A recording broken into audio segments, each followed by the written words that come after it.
जितेंद्र आव्हाड यांनी अक्षय शिंदे प्रकरणी पोस्ट केली आहे। केस आणि वडिलांच्या सांगण्यावरून मागे घेतली का, तर ही चकमक खोटी असल्याचा अहवालात सिद्ध झालाय। अक्षय शिंदेंचे भूत आमच्या खरं तर मानगुटीवर बसणार हे नक्की। जितेंद्र आव्हाड यांचं महायुती सरकारवर टीकास्त्र आता पाहायला मिळते। दरम्यान जितेंद्र आव्हाड यांची ट्विट पाहूयात। अक्षय शिंदेंच्या आई वडिलांनी हा खटला आम्हाला आता लढायचा नाही असे न्यायालयापुढे सांगितलंय।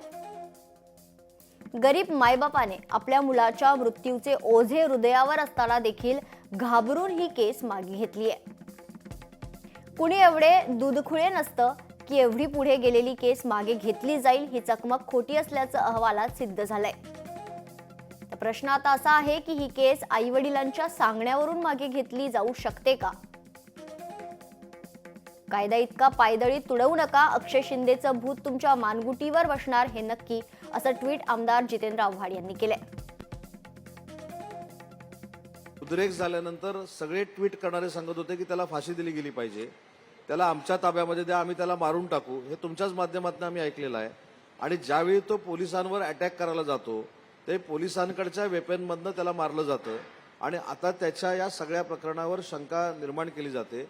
माझं तर आव्हान आहे, हे ट्विट महाराष्ट्राच्या जनतेसमोर टाकावं आणि महाराष्ट्रातल्या महिला भगिनींचा कौल घ्यावा की पोलिसांवर अटॅक झाल्यानंतर पोलिसांची जी प्रतिक्रिया होती ही योग्य होती की अयोग्य होती, आणि अक्षय शिंदेने केलेला प्रकार हा योग्य होता की अयोग्य होता, या महाराष्ट्रातल्या जनतेनं आणि महाराष्ट्रातल्या महिला भगिनींनी सांगावं।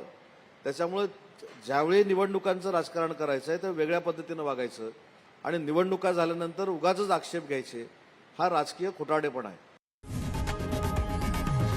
लोकशाही मराठी ऐका, पहा, जागरूक रहा।